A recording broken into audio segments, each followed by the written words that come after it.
What's going on, everyone? It's Ben from YGO from Zero, back with another retro Yu-Gi-Oh format video, and in this video we're finally going to be diving into some games of Imperial Format. I know it's been a while since I released my guide on the format. I was planning on releasing videos sooner than this about it, but unfortunately Dueling Book was down for a lot of time last week, so that kind of hampered my ability to do so, but we're back. I'm releasing some videos on it now, and to make this video a bit more special, we're actually featuring games against another Yu-Gi tuber, Janjo of the Janjo Zone, who showed up on this channel quite a bit in the past. So always a pleasure to have games with them featured on the channel, and I figured that's a good way to start my exploration in this format. But before we dive in to the deck breakdown here and the games, if you're not already subscribed to the channel, please do subscribe. We're at just under 480 subscribers. I'd like to reach 500 by the end of March, so hopefully we can reach that goal. And also, if you're subscribed, you'll be able to stay up to date with my coverage of these past formats. We're almost to Android format, which is a very exciting and very popular format in the retro community. So those videos, when I reach it, should be pretty fun. So if you want to stay up to date on that, please do subscribe. Also, if you want to play any of the formats that I covered in these videos for yourself, we have a Discord server, link will be in the description down below, but it's a great place to find games in these very underexplored formats. And lastly, if you enjoyed the video as always, please do leave a like down below, it really helps out a lot. But now that we get that out of the way, let's discuss the deck on screen, which I think is a variant of the best deck in Imperial Format, if we're being honest. And that is Good Stuff. Now, you could call this many things, like you could call it tomato control. I know people call this sort of deck that in Android format. I just sort of call it Good Stuff because, you know, you're only really going into a couple things with tomato. And tomato is basically just a good stuff card, you know, enables you to search out your recruiters, Sangan and Witch, which can get you pretty much any other monster you want in the deck.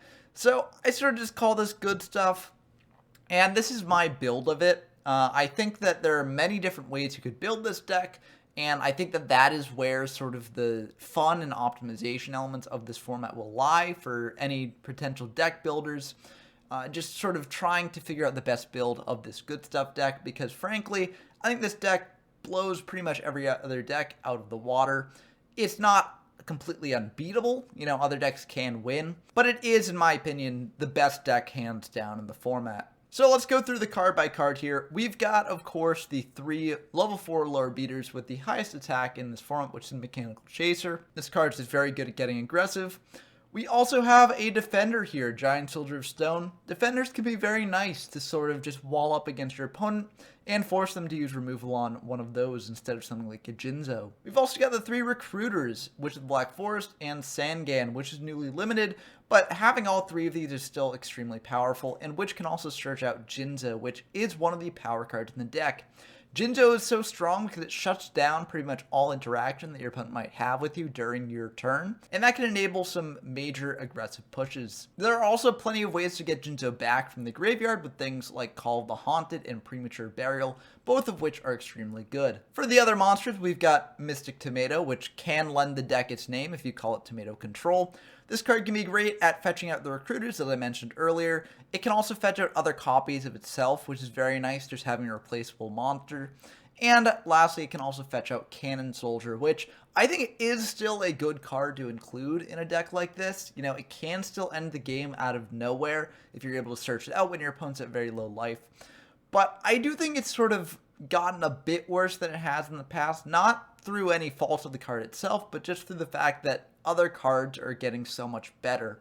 So I do think that it's still a good inclusion in this deck, but I could definitely see cutting it if you want to include something else. And lastly, for the monsters, we've got some flip monsters. We've got a Magician of Faith, 2 Man-Eater Bug, and a Morphing Jar, all of which are very good. Man-Eater Bugs can deal with Jinzo, which is very nice. Magician of Faith can get back any of your power spells, which is very nice. And Morphing Jar can help you replenish your hand if you're running low. Now, I think that these flip monsters are a bit more weak this format than they have been in the past, because Nobleman of Crossout is now in the format at 2 copies. And you know, not every version of this Good Stuff deck will be playing Noblemans of Crossout. This is a bit more of an aggressive build in my opinion, but it is a card to keep in mind. So that's why we've got sort of a diversity of flip monsters here, so that way if they do hit one of these, then we won't lose access to all the flip monsters we've got. Moving on to the spells though, we've got of course the Power 5 limited spells from Yuki Kaiba Bend Critter Format, Change of Heart, Dark Hole, Pot of Greed, Monster Reborn, and Raigeki, all incredibly strong still. We've got the 3 hand rips from Treasure Format, Confiscation, Delinquent Duo, and the Forceful Sentry, all of which are incredibly good as well. We've also got 2 copies of Fisher to act as more removal, 3 Mystical Space Typhoon to act as reactive spell and trap removal, 1 Painful Choice, which is just incredibly good in this format, as you can dump something like Jinzo, get it engraved, or just in hand, which is also not the worst, and just have immediate access to it through something they call the Haunted or Premature Burial. We've got the Premature Burial, as I've mentioned multiple times in the video. And lastly, we have a Snatch Steal, which is another incredibly powerful card in this format. And one of the reasons why I actually prefer things like Mystical Space Typhoon and Dust Tornado to something like Heavy Storm, as Heavy Storm can't really react to something like Snatch Steal as Mystical Space Typhoon and Dust Tornado can. Speaking of Dust Tornado, we've got the traps, 2 Dust Tornado, 1 Call of the Haunted, Imperial Order, Mirror Force, and Trap Hole. I think that Trap Hole is kind of the iffiest card here. I think you could maybe replace it for something else, but it is very good at stopping something like Mystic Tomato from hitting the field, which is very nice. So, you know, I think it does have value in this deck, but it is kind of the 40th card here. So I think you could potentially switch it around. Now, you might think that 5 spell and trap removal cards is a bit too much, and to be fair, that can actually come up, as, you know, it is a lot, so if you just brick on the spell and trap removal, you can be in trouble. But I do think that there are enough powerful spells and traps in this format that you do want to stop things like Imperial Order, Call of the Haunted, Snatch Steal, and Premature Burial. That I think that these cards are all worth it over something like a Heavy Storm, although you can definitely disagree with me if you want. But speaking of Heavy Storm, moving on to the side deck, we've got 2 Heavy Storm and 1 Dust Tornado to side in against decks that are playing a lot more back row, things like Burn or Mill, or just any of those slower stall decks. We've also got 3 Karibo to bring in against more aggressive decks, like, for instance, if your opponent's playing Machine OTK, which isn't the best deck this format. I don't even think it's really like a deck. It's more just good stuff playing the 1-of limiter removal. But if they are playing that, then Karibo can be a good card to side in, as it does enable you to prevent damage when Jinjo's on the field. It's one of the only cards that actually lets you do that. We've also got a Magician of Faith and a Man-Eater Bug to bring in if we want more of those flip monsters. We've got a Fisher if we need more removal, along with 2 Trap Holes for the same reason. We've got a Light of Intervention and a Ceasefire against these sort of flip-focused decks like Empty Jar, which are in the format. These can be very strong against them. And we also have 2 Solemn Wishes for Burn. But that's going to do it for my deck list here. I think that there are definitely changes you can make. I think that this list is very unoptimized at the moment, and I think that through further testing, people can probably come up with a better list for it. But I do think that it is a good enough representation of this good stuff deck to give you an idea of how good it is. Now, Janjo is playing a bit of an interesting deck, not really good stuff, but I won't tell you exactly what that is until we dive into the duels, so that way there's a bit of a surprise. So let's dive into those games now. Okay, we've got a game against Heavy Metal Raider, aka Janjo from the Janjo Zone. Always a pleasure to have them on. They're always playing interesting decks. So they will win their rock, paper, scissors, so they will indeed be able to go first here. And let's see how it goes. This is a pretty good hand. We open a duo, which is very good early on. They're going to bring out a Witch, and they're just going to pass back to us. A bit of an ominous start, honestly, but we're going to set a Sangan, set a Trap Hole, and pass back to them. And the reason we're doing this and not firing the duo right away is that we want to activate the duo once they've lost the Witch, or once we've triggered Morphing Jar, whichever one comes first. So we don't really feel the need to use it yet. But we're going to pass back to them, and they're going to Change of Heart our set, so they will get our Sangan. And they're going to bring on Mechanical Chaser. We are going to Trap Hole that to try and stem the damage that we're going to take here, but we're still going to take 2100, which is a fair amount of damage. Not the end of the world. We can still definitely recover from this, but it is a pretty brutal early push. We draw another Nobleman of Crossout, not the best right now, but we're going to set a Morphing Jar, set a Delinquent Duo, and set a Premature Burial, pass back to them. We could have maybe set a Nobleman of Crossout here as well, but we don't want to telegraph that our set is Morphing Jar. So we're sort of playing it fast and loose here. I don't think the Nobleman is the best when our opponent already does have sort of an aggressive edge on us. So if we do lose the 2 Noblemen of Crossouts, it's not the worst thing in the world. And if we can sort of trick them into attacking into the morphing jar here when they have cards in hand, then we can sort of get a lot of advantage off of this. So they're just going to attack into our Sandgame, which is very nice. We will get a search here.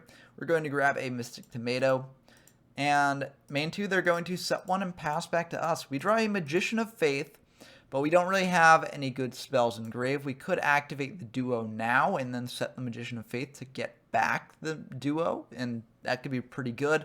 But given that we've got Morphing Jar already on field, it's not really the best to do that. So we're actually just going to bring out a Mystic Tomato and attack in. If they had a Trap Hole, then that would be, we'd lose the Mystic Tomato, but we do have a Premature Burial to get it back, so it's not the worst. Unfortunately, instead, they've got a Rush Recklessly, which is a very interesting inclusion. And I actually think that Rush Recklessly is a card that should see more experimentation in this format, as it does enable the Mechanical Chasers to get over Jinzo in a way that Jinzo can't stop. So I do think that it does have applications, as there are just so few ways to interact with your opponent on their turn when they've got a Jinzo. So I do think that it's worth experimenting with more. As is, we will take 400 from that, and we'll just bring out another tomato. We won't be able to clear the Witch this turn, but we will set a Nobleman of Cross out here. And they're going to activate Fisher to clear the Mystic Tomato. Kind of unfortunate. They're going to bring out a Giant Rat, which means that they must be playing some Earth monsters in their deck. That's very interesting. They're going to attack into our Morphing Jar, and luckily we get some decent value off of this. They've got 3 cards in hand. They'll lose, so hopefully they kept some good ones there. A Jirai Gumo, Premature Burial, and a Goblin Attack Force. So I think that this shows that they're on a beatdown strategy, which is a viable aggressive jank option in this format. Things like Jirai Gumo and Goblin Attack Force are running around, so you can definitely build a deck around them. So it's very interesting to see what they're on now, and also the knowledge of what they're on is very important. And, Premature Burial is a very nice card to snipe there. As for what we drew, these are insanely good. We drew another Hand Rip along with our duo, and Pot of Greed is incredibly good as well. So we're feeling very good about this. They will get to draw 5 here. And we will take 1100 off of the Witch, which is a bit unfortunate, but we're still at pretty decent life. They're going to set 1 and pass back to us, which is perfectly good for us because we've got actually enough hand rips to completely get rid of their hand if they all go through. So we're going to start off with a Pot of Greed just to see what we draw here. And we're going to summon out a Mystic Tomato, trying to bait potential back row. We're then going to attack into the Witch, so that way they'll get a search before we actually go for our hand rips here. So they will take the 300, search out a Jinzo, and we're actually going to think about what we do here because we do have to sort of fire things in an interesting order. If we had fired the Delinquent Duo first, then they could have just discarded the Jinzo, which would have enabled them to revive it later with Graveyard Revival, which we don't really want. So we want that Jinzo back in the deck with the Forceful Sentry. So we did have to fire it first, even though this does put us a little at risk of the play that is going to happen right now. Janjo fires Dust Tornado, which is a very smart play on their part, because Dust Tornado, while its main effect is to target and destroy one spell or trap that your opponent controls, you can then set a spell or trap from your hand. So it can actually enable you to dodge a bit around hand rip spells like the Forceful Sentry.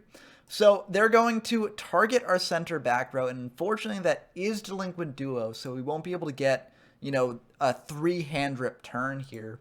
But I think we had to do this, as if Jinzo wound up in grave, it could have been so bad for us later.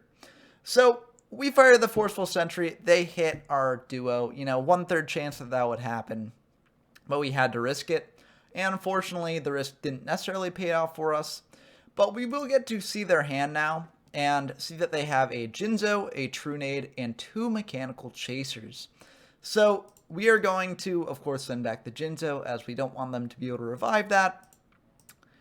And then we will be able to fire a Confiscation as well to pitch the Giant Trunade. Pitching a Mechanical Chaser isn't really the best here, as, we've got Mystic Tomato on field, first of all, to bring out another monster if they do get aggressive. We've got Mirror Force in hand to stop aggression as well. And also they've got another Mechanical Chaser in hand. So I feel like Trunade is the best pick here. and so we do take that. Maybe that was a bit of a mistake, but I do think it was worth it. And unfortunately, we don't get to clear out the 2 remaining monsters with a duo, but we will be able to fisher that giant rat, set a Mirror Force, and pass back to them. They're going to fire a Dark Hole to clear the Mystic Tomato, summon out a Mechanical Chaser, and they are going to activate Call of the Haunted here to try and go for lethal damage. So they're going to think about what exactly to get. They've got a couple different choices here. Now that Jinzo is back in the deck and not in the graveyard, they can't get the obvious pick of Jinzo, which I'm very happy that we forcefuled it back into the deck. But they can either go for a lethal push through something like Mechanical Chaser, or through just sort of an insulating push through something like Witch of the Black Forest. So that way, if I do have a Mirror Force, they'll get a search off of it. But they do, in fact, go for lethal here, grabbing back a Goblin Attack Force and tagging in. Unfortunately for them, we do have a Mirror Force that will clear both of their monsters. They could have potentially avoided this by, attacking with Mechanical Chaser first, and then activating Call of the Haunted in the battle phase after the attack went through. Then I would have had to Mirror Force either the first attack and enable them to keep a monster on field, or I would have had to take the damage and then Mirror Force the second attack. So, maybe they could have played that differently. But I think it was fine. We really did have to have Mirror Force to prevent that play from being lethal. And Mirror Force is limited, so it wasn't the most likely thing in the world. But it is what it is. We're going to summon out a Mechanical Chaser, and we're going to premature back this Sangan and attack in for 2850. We really need to get aggressive here, as we're running low on life, and there are many ways that we could potentially die out of nowhere. So we do know that they do have a Mechanical Chaser in hand to clear the Sangan, but yeah, we got to kind of play into it and just get aggressive here. We're going to set this Dust Tornado in main 2 and pass back to them. If they've got Heavy Storm and we lose a bunch, that's honestly fine. We don't really care about the Dust Tornado going away. They're going to summon out that Mechanical Chaser, and they're actually going to equip an Act of Despair to it. That's a very interesting inclusion. So it's at 2850. They're going to attack into the Sangan here, and we actually do just take it, because with that Act of Despair, we actually just win the game off of Snatch Steal. We can Sangan and search for a Cannon Soldier, and that will just be the end of the game, as we can just bring out Cannon Soldier, Snatch Steal their monster, and just attack in for lethal damage. We also draw Raigeki here, which is very nice, and also the end of the game. But I don't know, I just want to mention something about equip spells, since it did come up this game. I don't honestly think that they're that good in this format, as things like Dust Tornado and Mystical Space Typhoon are seeing a lot of play in the main deck. So, for instance, if Janjo had summoned out Mechanical Chaser and tried to attack over Mechanical Chaser with this, I could have just Dust Tornadoed the Axe of Despair and turned that into a crash. So, I don't really think that the equip spells are as good in this format as they were potentially in Treasure format, as I think they get punished by too many things. But it is good to note that they are in the format, and this will just be the end of the game here. So we'll attack in for everything, and that will be the end of the game. So moving on to game 2, we know that they're on a bit more of a heavy beatdown strategy, so I think we do side in our additional trap holes here. I think we side out of some Noblemans to slot them in, as they're not really setting as much in this deck if they're on a beatdown deck. But we might have also sided out of the Giant Soldier of Stone, as that does die to a lot of their big monsters. I forget exactly what we sided out, but let's see how game 2 goes. So we are going to go second again, as we did win game 1. And I think we also sided out of the hand rip cards, as we are going second. So we might have sided into like a Dust Tornado and some additional flip monsters because of that. They're going to bring out a Sangan and pass back to us. And Painful Choice paired with the Call of the Haunted is incredibly strong. So we'll be able to send Jinzo and a bunch of other great cards here. The ideal Painful Choice set this early in the game would be like Jinzo and a bunch of hand rips and potentially a Pot of Greed or something, because they don't want us to pick the hand rips, and also it gets them out of the deck for later in the game. But we did side out of those because, they're not quite as good going second. They're still very good, so you can keep them in, but we just sided them out because they're slightly worse. So we did sort of have to do kind of a weird painful here. But I think Jinzo is the pick that they're probably going to give us, as, we can't immediately bring it out. But they give us Tomato instead, and we're honestly very happy with that, as we do have the Call of the Haunted to bring out the Jinzo later. We're going to attack into the Sangan here. They're going to take 400, search out a Witch, which makes sense.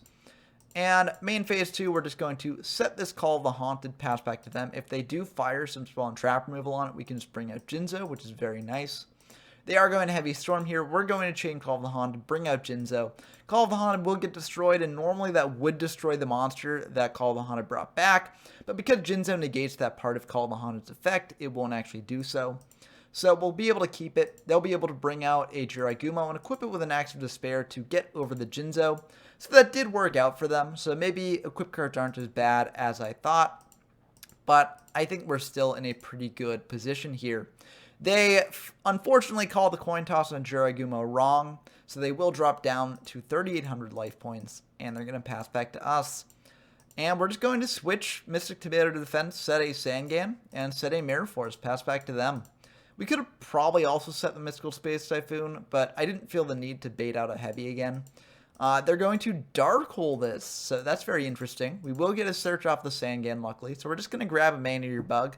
We've already got pretty good aggressive pressure here, so we don't need to grab like a Witch to search a beater later. But let's see what they do after this. They're going to bring out that Witch of the Black Forest and attack in for 11. We don't feel the need to Mirror Force this, as it's just a Witch of the Black Forest. They're going to pass back to us after setting 1, and we draw Imperial Order, which is one of the best draws we could possibly get. We're going to bring out a Mechanical Chaser here, attack in to the Witch. They'll take 750, search out a Goblin Attack Force. Main 2, we'll set Imperial Order, pass back to them, and let's see what they do. They're going to bring out that Goblin Attack Force and try hitting into our Mechanical Chaser. We could either Mirror Force this just to clear the Goblin Attack Force, or just potentially summon out Mechanical Chaser next turn and attack over it, as this will switch to defense, and 0 defense is not enough to withstand a Mechanical Chaser attack. So we might want to save the Mirror Force for later, although we will just fire it now just to keep advantage on field, and we could just Mystical Space Typhoon their back row next turn, and if it's not Waboku, that will likely be the end of the game. They've got a Call of the Haunted though, so they will be able to bring back a monster to clear the Mechanical Chaser. Maybe we should have set Mystical Space Typhoon precisely for this reason, but we didn't. And so we will take 450 and lose the Mechanical Chaser. They'll pass back to us. We draw a Fisher, so another way to deal with Goblin Attack Force. But we're just going to bring out the Mechanical Chaser and attack in that way. This time we will set the Mystical Space Typhoon. Maybe a bit too little too late, but it is what it is. They're going to set 2, pass back to us. And we draw a Fisher, which is pretty good. We're just going to set the 2 Fishers, set the Man-Eater Bug here, just in case the Morphing Jar. And we are just going to attack in. Luckily for us, we did sniff out the Morphing Jar correctly. And so we will be able to get a good draw here. So we'll be able to draw 5 off of this without discarding anything. And we feel very nice about that. We can set a Trap Hole here. And we don't really need to worry about something like Trunade or Heavy Storm, as we do have the Imperial Order. Although if they've got like a Mystical Space Typhoon, or if that's the set Dust Tornado, then that is a bit worrying. But I think we're pretty fine here. They're going to fire a Trunade. We're going to chain Imperial Order, and that Trunade will die, so we feel pretty good about that. They're going to bring out a Mechanical Chaser. We're just going to fire a Trap Hole. They're going to set 1, pass back to us. And we will pay 700 to keep Order up because, while we do have some good spells set, we've also got Trap Hole, and we've got a pretty good lock on the game. So we're going to bring out Sangan, and we're just going to attack in for 2850 here. They do have Mirror Force, which is a little unfortunate, but Sangan will enable us to search out a monster from our deck, so we'll just grab the Cannon Soldier as they are very low here. And then main 2, we're just going to set another Trap Hole, pass back to them. I don't think we necessarily have to fire it now, as we do have a Man-Eater Bug set, so we don't really need to worry about any of the monsters that they bring out, but they're just going to set a smaller trap, pass back to us. We're going to pay another 7 to keep Imperial Order on field. We're going to bring out a Cannon Soldier, and we're just going to attack in for 1400. If they do bring out a monster, we can just Trap Hole it, and I think this should probably be the end of the game. And they're going to try bringing out Jiraiya. We've got the Trap Hole, and that will indeed be all she wrote. It looks like their hand was all spell cards and some very, very good ones on top of that. So Imperial Order here was incredibly, incredibly good. Their set was just an Axe of Despair. Again, you know, I do think it has so many counters in this format that I don't think the equipped spells are that good. But I think this shows how a deck like Good Stuff can really handily beat a lot of the more jank strategies in this format. Now, me and Janjo, we sort of like went over the deck list afterwards and we sort of adjusted it to make it a bit more viable, or attempted to at least. So we actually played another game with that updated version of this sort of beatdown strategy. And I think that that game was a little bit more interesting and a bit less one-sided. So let's check out that game now. Okay, we've got our second game against Janjo here. They're on their sort of improved beatdown deck. We are on the Good Stuff deck, just like we were in game one. So let's see if it goes any better for them. So this is an awesome opening hand. We've got Painful, Duo, and Comfy in the opener. Whew, that's pretty brutal. We're going to fire a Duo now, and we're going to roll the dice here. Let's see what we get. We get a 1, so we'll be able to discard that. And we'll send a Fisher off that. They're going to discard a Giant Rat as well, and we're going to fire a Comfy to follow that up. So we will get to see what they're on here. We see a Morphing Jar, Mystical Space Typhoon, and Mystic Tomato. Of these, we want to send the Morphing Jar, as we don't want them to actually be able to recover their hand here. And then we are going to fire off the Painful Choice, just to get some good options here. We're going to send a Forceful, and 2 Man-Eater Bugs, a Magician Faith, and a Sangan. A bit of a tough choice because they could give us the Forceful, but then we can shuffle back another card from their deck. And they do just go Sangan, which I think makes sense. We've got some very powerful spells engraved to get back with Magician of Faith, and the Man-Eater Bug can just pop their Tomato. So I think this makes a lot of sense. We're just going to summon out the Sangan, set Mystical Space Typhoon, set Dust Tornado to sort of play around their Mystical Space Typhoon. Honestly, we don't really care about losing either of these that much, as they don't really do anything on this board. But we just want to bait out that Mystical Space Typhoon activation right away. Unfortunately for us, they do draw heavy, so they will be able to clear both of our cards there. But honestly, I'm not too upset about losing these two, as they don't really do anything against their hand. So I'm honestly fine with that. They're going to attack into this Sangan. We'll take 400. Search out a Witch of the Black Forest to potentially get another search off this. And they're going to pass back to us. We draw Premature Burial, though, which is incredibly good. I think we should actually fire the Premature Burial now, get back Sangan, tribute it off for Jinzo. But we actually just set this Witch instead to sort of save the Premature for a Jinzo return later on. I think this was a mistake, as we do know about the Mystical Space Typhoon in hand. So now's the best time we can actually get use out of this Premature, but we go for this anyways. So let's see what happens. They're going to set 2, just in case we get a Morphing Jar, attack into the Witch. We will just get a Tomato here. And they're going to activate Pot of Greed in main phase 2. Makes sense, because they're playing around Morphing Jar. And they're going to pass back to us. We draw Trap Hole, which is just a little bit too little too late. So we're just going to set the Tomato, set the Trap Hole. Hopefully they're going to fire a Mystical Space Typhoon on this Trap Hole, so that way we'll be able to fire our Premature Burial without worrying about its removal later on. But they're not going to do that. They're just going to set 1 and attack in. They set before the battle phase again because they're worried about Morphing Jar here. But we will be able to get a search off that Tomato, bring out a Sangan. They'll pass back to us. Now we can tribute off the Sangan here for a Jinzo. Search out a Mystic Tomato here. And we're just going to attack into that set. We don't really want them to get a search off the Tomato. Unfortunately, they'll get a search anyways in the form of Sangan, so they'll grab a Witch. Main 2, we're going to set this Mirror Force, pass back to them. And they're going to fire off a Dark Hole. So we will lose both of our monsters on field. And maybe this shows that the Premature Burial holding was a bit better than I made it out to be, as we can potentially revive the Jinzo later on. So we're feeling good about that. They're going to bring out a Witch, attack in for 11 here, and pass back to us. We know that that set card is just a Mystical Space Typhoon, and we could actually force it out now with a Mystical Space Typhoon of our own.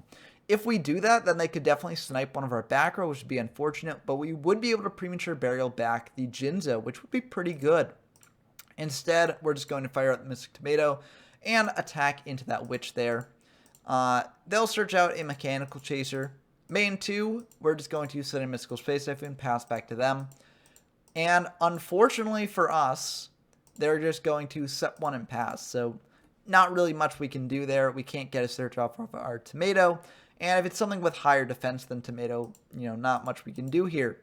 And also, we couldn't even fire off like our Trap Hole as well. We're going to attack into it anyways, and unfortunately it is Giant Rat, so we will take 50 from that.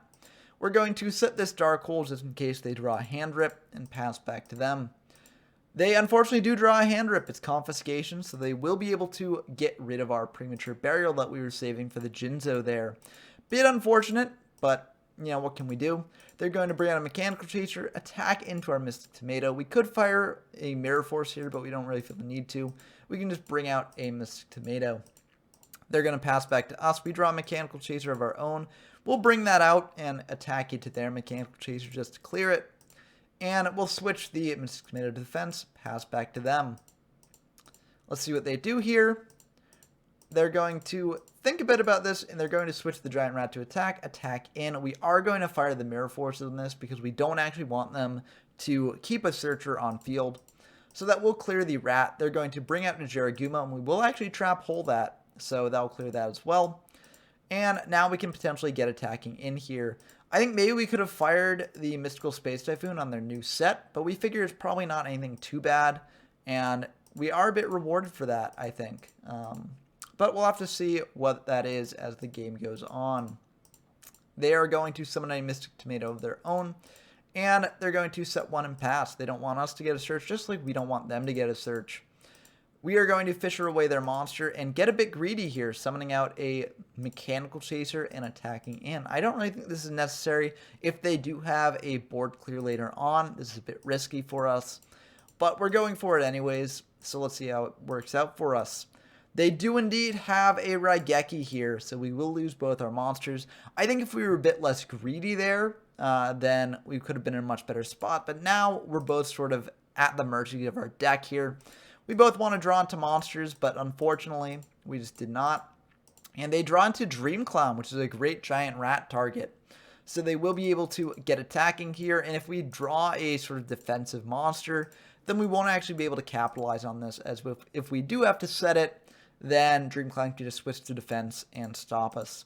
We draw Snapsteel, which is pretty good. We could fire that, but honestly, we're just going to fire a Dark Hole here. Save the Snapsteel for later, potentially. We do know about the Mystical Space Typhoon, so we don't really feel the need to fire the Snapsteel now. They're going to pass back to us. We draw Raigeki, which is good, but, not really that good. And they're going to draw again, pass back to us. We draw Dust Tornado, pass back to them. It's kind of a stalemate until we draw a monster. We draw a Giant Soldier of Stone, which is a pretty good one. We're going to bring that out and try getting in for a bit of damage. So we will attack in to their life points, dropping them down by 1,300. We'll set a Dust Tornado and pass back to them. So they're going to activate a Monster Reborn, which is incredibly good here. They can just get back Jinzo and shut off our trap removal. Unfortunately, we didn't draw an Imperial Order, but hopefully they won't actually be able to kill us here, although it is a bit likely that they will. Well, Change of Heart will definitely make it so that they will, so that will just be the end of the game. So I think that there were some things that we could have done differently there to potentially make the game work out in our favor, but it was a very intense game, and I think that both players played it pretty well, despite the fact that we could have potentially played it a little bit differently. But that just shows that, even though I think that Good Stuff is the best deck in the format, you have to be pretty skilled at it to actually unlock its full potential. And if you make some mistakes, it can come back to bite you. So we didn't win game 1, but hopefully we will be able to pull it out in game 2. Also, as a note, it's kind of unfortunate that the beatdown deck didn't really get to show off much of its beatdown side in that game.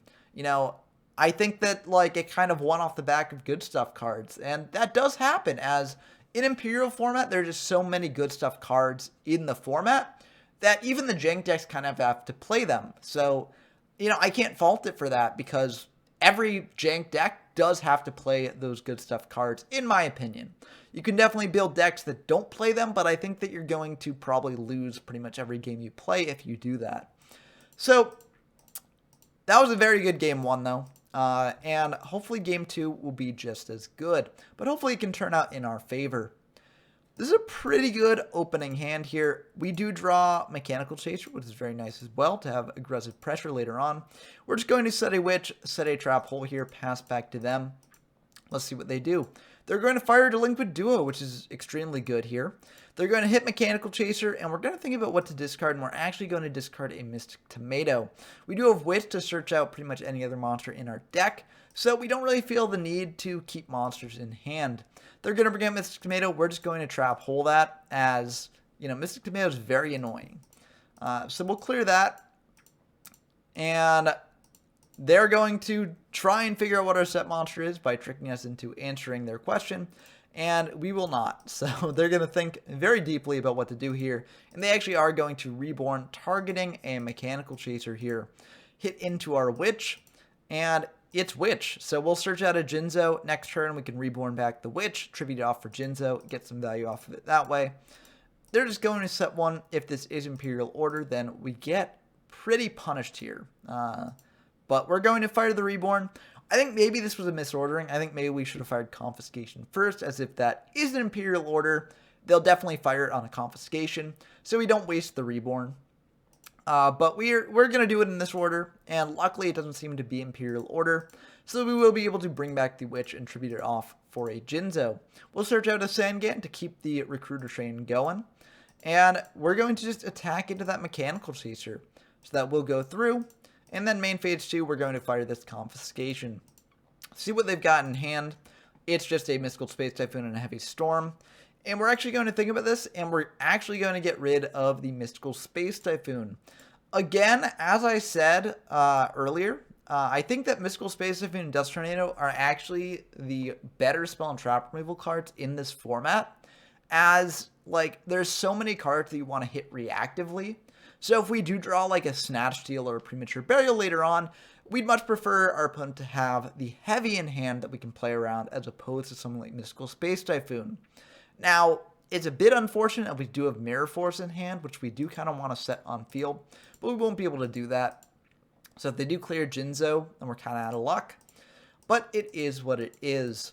They're going to fire a Painful Choice, and they're going to send a bunch of pretty good draws here. Of these draws, it's a bit tricky. I think we actually want to give them the Morphing Jar here, as Rat can be used to search out something like Dream Clown, which is obviously unfortunate. If they bring it out, it can actually clear Jinzo. And, we're pretty low on cards in hand as well, so I don't feel the worst about giving them a jar. So we will give them the Morphing Jar. It's a way that they won't be able to clear the Jinzo. I mean, Raigeki, Dark Hole, Snatch Steal, any of those could have either cleared Jinzo or gotten Jinzo to their side of the field, so we didn't want to give them any of those. They're just going to set one, very likely the jar, as they kept the heavy in hand.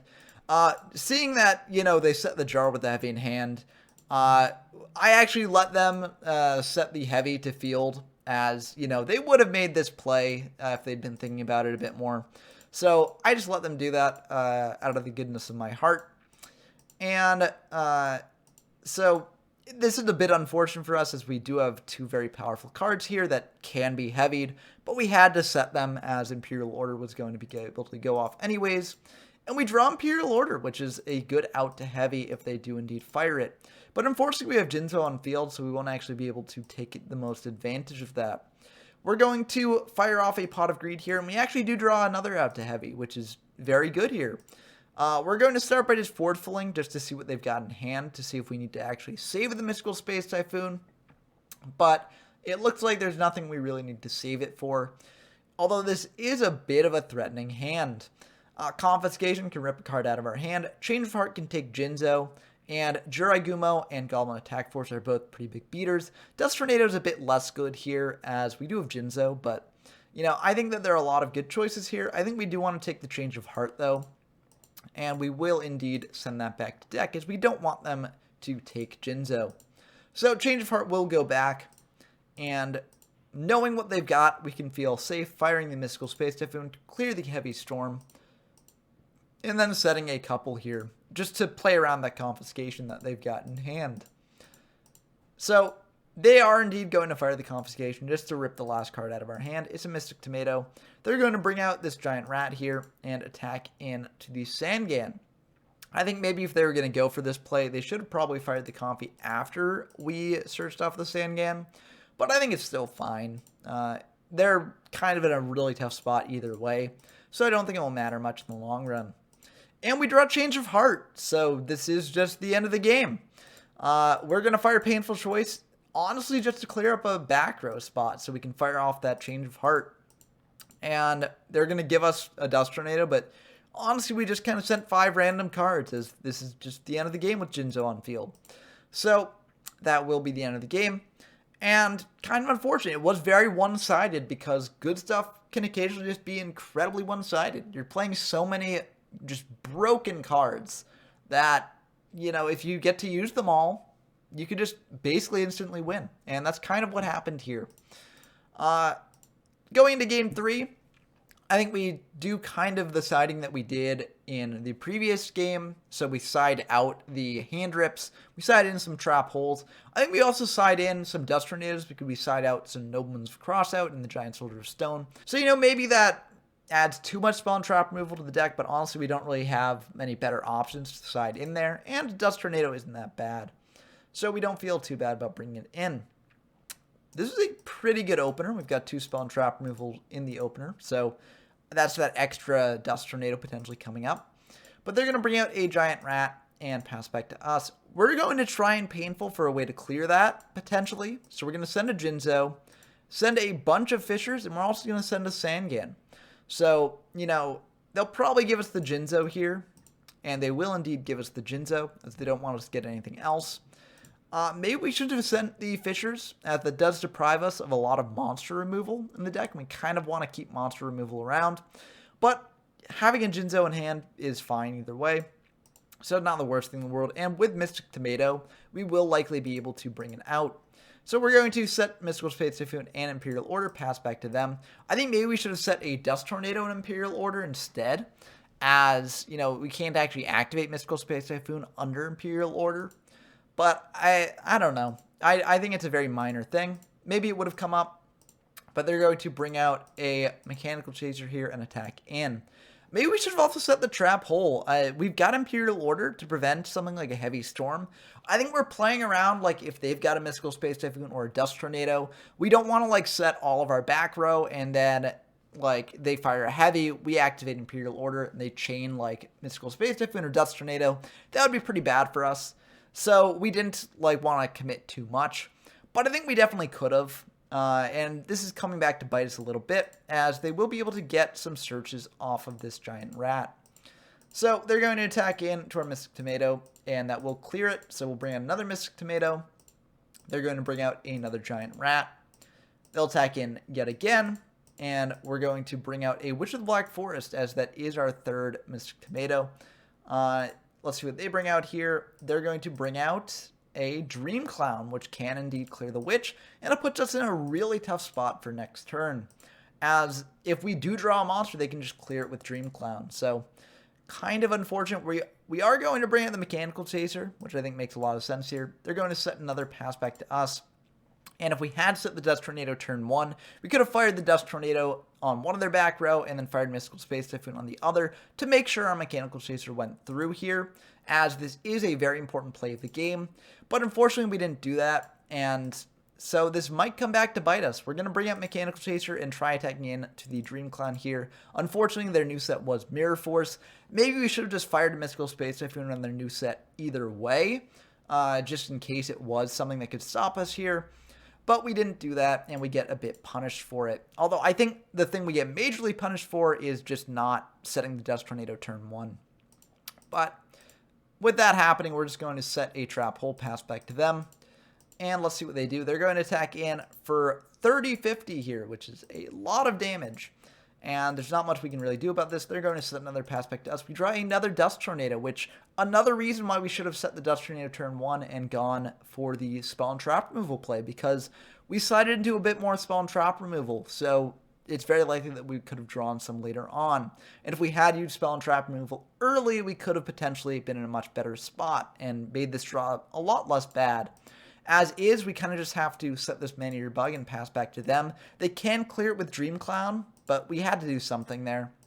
They will indeed clear it with Dream Clown, and then they're going to tribute out for a Jinzo. So this might just be the end of the game if they've got a way to get another monster on field or get a bit more damage.